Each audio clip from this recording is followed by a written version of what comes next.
ফুটফুটে সুন্দর একটি বউ যাকে ভালোবেসে ফেলে ভয়ঙ্কর কুৎসিত দেখতে একটি জিন, আর বউটিকে কাছে পাওয়ার জন্য ছলে বলে কৌশলে ফাঁদে ফেলে তার স্বামীকে। তবে ছেলেটি কি সত্যিই তার নতুন বিবাহিতা সুন্দরী স্ত্রীকে জিনের হাতে তুলে দেবে? জানতে হলে কিন্তু দেখতে হবে সম্পূর্ণ এক্সপ্লেনেশনটি। তার আগে চ্যানেলে নতুন হলে চ্যানেলটিকে সাবস্ক্রাইব করে রাখবেন, আর ভিডিওটি ভালো লাগলে লাইক করে যাবেন। তো আজকে আমি এক্সপ্লেনেশন করতে চলছি 2023-এ রিলিজ হওয়া তান্তিরাম মুভি। আপনি যদি সাউথ ইন্ডিয়ান হরর মুভির ফ্যান হয়ে থাকেন তাহলে কিন্তু এই মুভিটি আপনার দারুণ ভালো লাগবে। আর এই মুভিটি দেখতে চাইলে আপনারা কিন্তু অ্যামাজন প্রাইমে দেখতে পাবেন। গল্পটি শুরু হয় হায়দ্রাবাদের কিছু সুন্দর সিনারির মাধ্যমে, যেখানে আমরা আমাদের গল্পের ন্যারেটর অজয়কে দেখতে পারি। অজয় আমাদের জানায় যে মানুষের জীবনে অনেক সময় চড়াই উতরাই চলে আসে, কখনো খারাপ বা কখনো ভালো মুহূর্ত, আর মানুষ কখনো তার সেই খারাপ মুহূর্তে এমন কিছু ডিসিশন নিয়ে বসে যা কিন্তু তার পুরো জীবনটাকে ধ্বংস করে দেয়। তো যাই হোক, এরপরই আমরা অজয়ের 4 বন্ধুকে দেখতে পারি যারা রাতের বেলা একটি ফাঁকা জায়গায় পার্টি করার প্রোগ্রাম বানায়। তাই তারা গ্রামের বাইরে একটি অন্ধকার জায়গায় পার্টি করতে যায়। আর এই ছমছমে পরিবেশ দেখে অজয়ের বন্ধুরা অজয়কে একটি ভূতের গল্প শোনাতে বলে। এরপর অজয় তার বন্ধুদের গল্প বলা শুরু করে। অজয় জানায় তার কাছে তার গ্রামের একটি সত্যি জিনের গল্প রয়েছে। এই কথা শুনে বন্ধুরা বলে, গল্প তো গল্পই হয়, জিন কখনো বাস্তবে হয় না। অজয় তখন জানায়, না, জিন বাস্তবে হয়, যার উল্লেখ কিন্তু আমাদের ধর্মগ্রন্থেও রয়েছে। এই জিন ভগবানেরই সৃষ্টি, তারা কিন্তু মানুষের মতোই, কিন্তু আমরা জিনকে দেখতে পারি না, তবে জিন মানুষকে দেখতে পারে। মানুষকে যেমন ভগবান মাটি দিয়ে তৈরি করেছে, কিন্তু এই জিনদের আগুন দিয়ে তৈরি করা হয়েছে। জিনেরা মানুষের থেকে অনেক বেশি শক্তিশালী, তারা মানুষের ব্রেনকে কন্ট্রোল করতে পারে, চাইলেই যে কোনো মানুষকে বশীকরণ করে তারা নিজেদের ইচ্ছা পূরণ করতে পারে। এরা মানুষের মতো রূপ ধারণ করে মানুষের সঙ্গে বসবাসও করতে পারে এবং মানুষের স্বপ্নে এসে মানুষকে ভয় দেখাতে পারে। এরা চাইলে পরে মানুষের সাথে শারীরিক সম্পর্কও স্থাপন করতে পারে।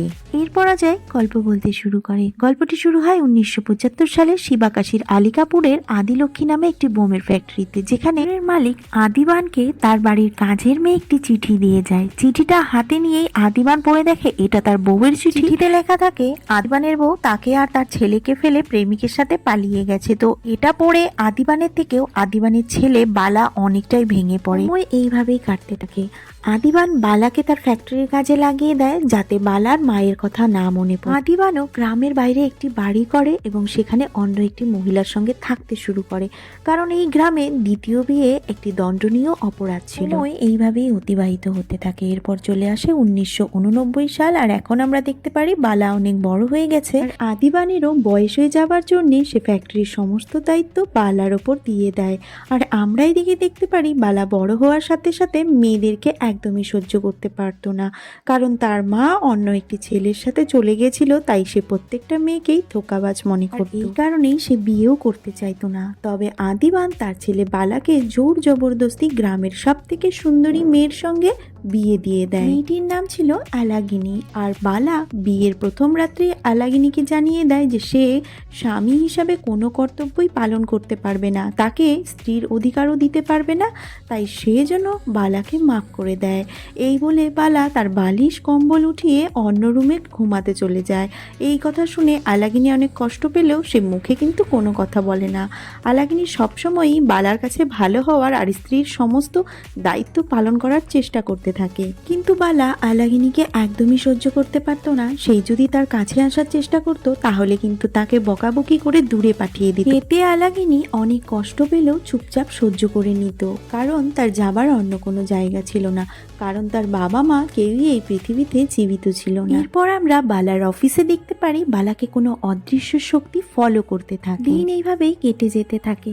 বালা একদিকে নিজের একাকিত্বে ভুগছিল, অন্যদিকে বউয়ের টেনশন, পাশাপাশি ফ্যাক্টরির সমস্ত কাজ একা হাতে সামলে সে কিন্তু হাঁপিয়ে উঠছিল। দিন প্রতিদিন সে কাজের টেনশনে ডিপ্রেশনে চলে যাচ্ছিল। এরই মধ্যে বালা একদিন তার অফিসে বসে হিসাবের কিছু কাজ করছিল, তবে হিসাবটা পূরণ হওয়ার আগেই পাশ থেকে কেউ তার উত্তরটা বলে দেয়। বালা এরপর হিসাবটা জুড়ে দেখে পাশ থেকে যে বলেছিল সে একদম সঠিক উত্তর দিয়ে। বালা প্রথমে ভুল শুনেছে ভেবে ব্যাপারটাকে এড়িয়ে যায়, কিন্তু তখনই বালার অফিসের রুমের লাইটগুলো জ্বলতে নিভতে শুরু করে। এতে বালা কিছুটা ঘাবড়ে যায় এবং উঠে গিয়ে ভাবে হয়তো কাজের অনেক চাপের ফলে তার মানসিক অবস্থা ঠিক নেই, তাই সে অফিস থেকে বেরিয়ে যেতে থাকে। তখনই অন্ধকারের মধ্যে থেকে কেউ একজন বালাকে বলে ওঠে, দাঁড়াও, তুমি আমাকে ভুল ভাবলেও আমি কিন্তু তোমার সম্পর্কে সব কিছুই জানি।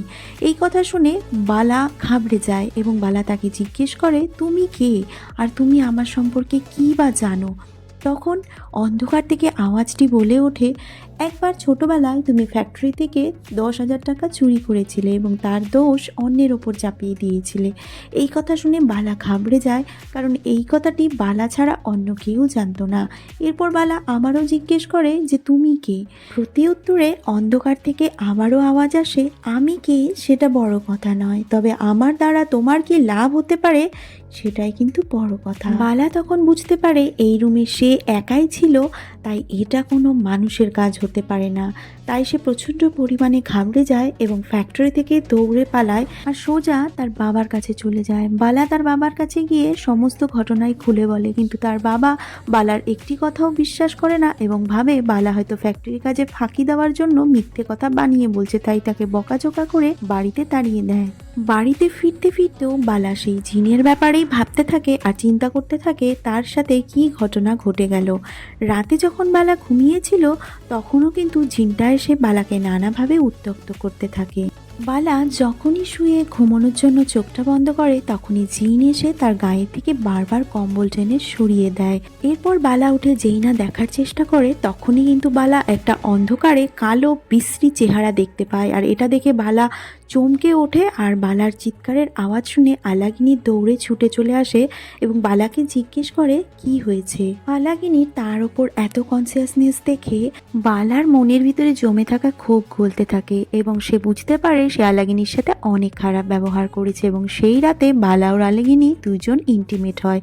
এরপর বালা আলাগিনীকে তার ছোটবেলার ব্যাপারে বলে। ছোটবেলায় বালা এমনই স্বপ্ন দেখে ঘুম থেকে চমকে উঠতো আর তার মা তাকে জড়িয়ে ধরতো। আজ আলাগিনীও তার মায়ের মতন, কিন্তু একদিন তার মা তার বাবাকে ধোঁকা দিয়ে এবং তাকে ছেড়ে অন্য ছেলের সাথে পালিয়ে যায়, আর তারপর থেকে বালা কোনো মেয়েকেই বিশ্বাস করতে পারতো না এবং মেয়েদেরকে একদম সহ্যও করতে পারতো না। এরপর আমরা দেখতে পারি বালা আর আলাগিনী সেই রাতের পর থেকে সম্পর্কটা একদমই পাল্টে যায়। বালা মানুষটাও অনেকটা চেঞ্জ হয়ে আসে। সে আগে যাদের সাথে খারাপ ব্যবহার করেছিল তাদের কাছে গিয়ে ক্ষমাও চায়।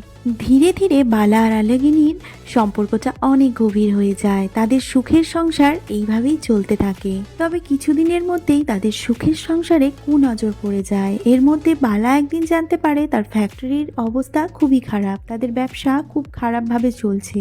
এইভাবে চলতে থাকলে তাদের ব্যবসা একদিন ডুবেই যাবে। এর মাঝেই আলাগিনী একদিন বালার জন্য খাবার নিয়ে তার অফিসে যায়, আর যখন আলাগিনী বালার অফিসে গিয়ে তাকে খাবার দিচ্ছিল তখনই জিনটির কুনজর আলাগিনীর ওপর পড়ে। বালা খাবার শেষ করে আলাগিনীকে গাড়িতে তুলে দিয়ে তার অফিসের চেম্বারে এসে বসে, আর তখনই জিনটা পাশ থেকে আবার বালাকে ডাকতে থাকে। তবে এইবার বালা একটুকু ঘাবড়ায় না আর জিনটিকে প্রশ্ন করে, কে তুমি? তখন অন্ধকার থেকে আওয়াজ আসে, আমি তোমাকে আগেও বলেছি আমি কে সেটা বড় কথা নয়, তবে আমি তোমার কোনো উপকারে আসতে পারি কিনা সেটাই কিন্তু বড় কথা। জিন জানায় বালাকে তার বাবা একটুও বিশ্বাস করে না, তাই তার ব্যবসায় 2 গুণ লাভ করে তার বাবাকে দেখিয়ে দেওয়া উচিত। তবে বালা বলে সেটা কি করে সম্ভব? জিন জানায় যে সেটা তার উপর ছেড়ে দিতে, কিন্তু বালার একই প্রশ্ন যে তুমি আমাকে এমনিতেই কেন সাহায্য করবে? এই পৃথিবীতে কেউ কাউকে এমনিতে সাহায্য করে না। জিন তখন বালাকে জানায় তার সাফল্যের বিপক্ষে তার শুধু আলাগিনীর 1 ফোঁটা রক্ত চাই। বালা তখন জিনকে বলে যে তুমি আলাগিনীর রক্ত দিয়ে কি করবে? তোমার রক্তের দরকার পড়লে তুমি আমার রক্ত নিয়ে নাও। কিন্তু জিন বলে তার আলাগিনীর রক্ত চাই। বালা তখন বাড়িতে এসেও জিনের কথাগুলোই ভাবতে থাকে। ব্যবসার খারাপ পরিস্থিতি দেখে বালা জিনের প্রস্তাবে রাজি হয়ে যায়, তাই সে রাতে আলাগিনীকে একটা ঘুমের ওষুধ খাইয়ে শুইয়ে দেয় এবং তার আঙুল থেকে 1 ফোঁটা রক্ত কালেক্ট করে নেয়। পরদিন বালা সেই 1 ফোঁটা রক্ত নিয়ে অফিসে যায়, আর যাবার সঙ্গে সঙ্গে জিনটি এসে বালাকে জিজ্ঞেস করে যে রক্ত এনেছো? বালা তখন সেই রক্তটা টেবিলের ওপর রাখে। জিন বলে রক্তটা টেবিলের ওপর রেখে সে যেন তার চোখ বন্ধ করে নেয়। বালা তখন তার হাত দিয়ে তার চোখগুলোকে বন্ধ করে নেয় আর আমরা দেখতে পারি একটি কালো ভয়ঙ্কর ছায়া এসে সেই রক্তটা চেটে খেয়ে নেয়। জিনটি বালাকে জানায় সে বালার উপর অনেক খুশি হয়েছে আর এখন সে চলে যাচ্ছে, এরপর বালা যদি তাকে ডাকে তবেই কিন্তু সে আবার রিটার্ন আসবে। একটি কালো ছায়া হাসতে হাসতে ফ্যাক্টরির বাইরে চলে যায়। এরপরই আমরা দেখতে পারি বালার ব্যবসা কিন্তু খুব ভালোভাবেই চলছিল। বালার বাবাও বালার ওপর অনেক খুশি হয়। বালার ব্যবসা শুধু গ্রামেই নয়, আশেপাশের গ্রামেও ছড়িয়ে পড়ে। বালার এত প্রফিট হয় যে সে নতুন আরো একটি ফ্যাক্টরি খোলে আর এই খুশি ভাগ করার জন্য সে তার বাবার কাছে মিষ্টি নিয়ে যায়। আদিবানও বালার ওপর অনেক খুশি ছিল, কারণ সে নিজেও ফ্যাক্টরিতে কখনোই এত প্রফিট করতে পারেনি বালা এক বছরে যত প্রফিট করেছিল। সুন্দরী বউ, ব্যবসায় মুনাফা, সব মিলিয়ে বালার লাইফ কিন্তু খুব সুন্দরভাবেই কাটছিল। একদিন বালা আলাগিনীকে নিয়ে ঘুরতে একটি মন্দিরে যায় আর সেখানে গিয়ে আলাগিনী বালাকে জানায় যে ছোটবেলায় তার বাবা মা দুজনেই মারা যায় আর তাকে তার আঙ্কেল বড় করেছে আর সে সবসময় চাইতো সে এমন একটা জীবন সঙ্গী পাবে যার মধ্যে বাবা মা দুজনেরই ভালোবাসা থাকে। আর ভগবান তার কিন্তু এই ইচ্ছাটা পূরণ করেছে। বালা দেখে আলাগিনী তাকে অনেক বেশি ভালোবাসে। তখন বালাও আলাগিনীকে কথা দেয় যে সে তাকে কোনোদিনও কষ্ট পেতে দেবে না, তাকে চিরজীবন ভালোবাসবে। এদিকে ফ্যাক্টরির কাজ কিন্তু খুব ভালো মতোই চলছিল, কিন্তু লোভ মানুষকে কখনো ছাড় দেয় না। বালাও এত টাকা পয়সায় উন্নতি করার পরও তার মনে লোভ জাগে, তাই সে আবারও জিনকে ডাকতে শুরু করে। সে জিনকে ডেকে বলে, আমি তোমার জন্য ব্যবসায় অনেক উন্নতি করেছি, তোমার জন্য আমি অনেক খুশি, কোথায় তুমি, আমার সামনে এসো। তখন জিনও তাকে সাড়া দেয় এবং বলে, আমিও তোমার জন্য অনেক খুশি, বলো এখন কি করতে চাও। তখন বালা বলে, আমি 2 ফ্যাক্টরিতে প্রচুর মাল তুলেছি, আমি চাই সেই মালগুলো সম্পূর্ণ বিক্রি করে ব্যবসায় 2 গুণা লাভ করতে। জিন তাকে জানায় যে আমি তোমাকে অবশ্যই সাহায্য করব, তুমি এই গ্রামের সব থেকে বড় এবং ধনী ব্যক্তি হয়ে উঠবে, কিন্তু তার পরিবর্তে আমারও কিছু চাই। তখন বালা জানায়, হ্যাঁ সে তো আমার মনেই আছে, 1 ফোঁটা রক্ত তো। তখন জিন বলে, না এখন আমার আর রক্ত চাই না, এখন আমার চাই আলাগিনীকে। তখন বালা জিনের কথায় অনেক রেগে যায়, সে বুঝতে পারে সে অনেক বড় ভুল করে ফেলেছে। জিন প্রথমে বালার কাছে আলাগিনীর রক্ত চেয়েছিল আর এটাই ছিল জিনের পাতার লোভের ফাঁদ, আর এই ফাঁদে বালা ফেসে গেছিল। জিন খুব ভালো মতোই জানতো যে প্রথমেই যদি সে বালার কাছে আলাগিনীকে চায় তো বালা কখনোই তাকে আলাগিনীকে দিতে রাজি হবে না, তাই তাকে ধীরে ধীরে লোভের ফাঁদে ফেলে। আলাগিনীকে সত্যিই খুব বেশি ভালোবাসতো, তাই বালা জিনের প্রস্তাবে একদমই রাজি হয় না। তখন জিন তাকে বলে, একবার ভেবে দেখো, আমি তোমাকে এই গ্রামের সব থেকে ধনী ব্যক্তি বানিয়ে দিতে পারি, তোমাকে আমি পুরো গ্রামের সব থেকে সম্মানীয় ব্যক্তি বানিয়ে দিতে পারি। কিন্তু বালা এত কিছুর পরও কোনো মতে আলাগিনীকে তাকে দিতে রাজি হয় না, বরঞ্চ সে জিনকে সেখান থেকে চলে যেতে বলে। এতে জিন জানায় যে আমি তোমাকে বলেছিলাম যে তুমি আমাকে ডাকলেই আমি আসবো, কিন্তু আমি আবার ফিরবো কিনা সেটা কিন্তু আমি তোমাকে জানাইনি। জিন আরও জানায় যে সে তাকে অনেক ধন সম্পত্তি দিয়েছে আর সেগুলো কিন্তু সে চাইলে আবার রিটার্নও নিয়ে নিতে পারে। এত কিছু জানার পরেও বালা জিনের কোনো প্রস্তাবেই রাজি হয় না। এরই মধ্যে আমরা দেখতে পারি জিনের জন্য বালার ব্যবসায় যে ধরনের সাফল্যগুলো এসেছিল ধীরে ধীরে সব চলে যেতে থাকে আর এতে করে বালা অনেক ডিস্টার্ব হতে থাকে। এর মধ্যেই বালা জানতে পারে গভর্নমেন্ট থেকে আতশবাজির ওপর ব্যান লাগিয়ে দেওয়া হয় আর তার জন্য বালা ভালো করে খোঁজ খবর নেয় এবং জানতে পারে যে সেটা কিছুদিনের জন্যই ব্যান করা হয়েছে। এরপর বালা তার পুরনো ফ্যাক্টরি থেকে মালগুলোকে নতুন ফ্যাক্টরিতে শিফট করে, কিন্তু নতুন ফ্যাক্টরির ওয়্যারহাউস ঠিক মতো তৈরি হয়নি আর এর মধ্যে একদিন বৃষ্টি আসে আর বৃষ্টির সমস্ত জল ঢুকে ফ্যাক্টরির সব মাল নষ্ট হয়ে যায়। এতে বালা একদম ভেঙে পড়ে। চোখের সামনে ব্যবসার এত ক্ষতি হচ্ছে দেখে বালা আরো কোনো কিছু না ভেবেই আবার সেই জিনের কাছে যায়। বালা জিনকে বলে, তুমি চাইলে আমার শরীরের সমস্ত রক্ত নিয়ে নাও, কিন্তু তুমি যা চাইছো আমি তোমাকে দিতে পারবো না। জিন এতে জানায়, তোমাকে এত কষ্ট পেতে দেখে আমিও কষ্ট পাচ্ছি, তুমি তোমার বউকে এত ভালোবাসো কিন্তু তোমার বউ তো তোমাকে ভালোবাসে না। তখন বালাকে তার বউয়ের এক্স বয়ফ্রেন্ডের সম্পর্কে জানায় এবং দুজনের মধ্যে সন্দেহ সৃষ্টি করার চেষ্টা করে, কিন্তু জিনের ফাঁদা দ্বিতীয় ফাঁদ ছিল আর বালা এটাতেও ফেসে যায়। সে তার বউকে সন্দেহ করে এবং তার কাছে গিয়ে তার এক্স বয়ফ্রেন্ড সম্পর্কে জানতে চায় এবং জিজ্ঞেস করে তাদের মধ্যে কোনো শারীরিক সম্পর্ক হয়েছিল কিনা। তবে আলাগিনী জানায় যে হ্যাঁ, বালার আগে তার একটি ছেলের সাথে সম্পর্ক ছিল, কিন্তু সেই ছেলেটির সাথে তার কোনো ফিজিক্যাল অ্যাটাচমেন্ট হয়নি, সেই ছেলেটি তাকে বিয়ে করতে চায়নি, তাই আলাগিনী তাকে ছেড়ে দেয় এবং বালাকে বিয়ে করে নেয়। বালা যেহেতু আলাগিনীকে অনেক বেশি ভালোবাসতো তাই তাকে বিশ্বাস করে। বালা আর আলাগিনীর কথা বিশ্বাস করা এবং জিনকে অবিশ্বাস করার পর জিন তাকে আরো ম্যানিপুলেট করতে থাকে। তাকে বলে আমি তোমাকে দেখিয়ে দিতে পারি আলাগিনীর সাথে তার এক্স বয়ফ্রেন্ডের কেমন সম্পর্ক ছিল। এরপর জিন বালাকে একটা ইমেজ দেখায় যেখানে আলাগিনী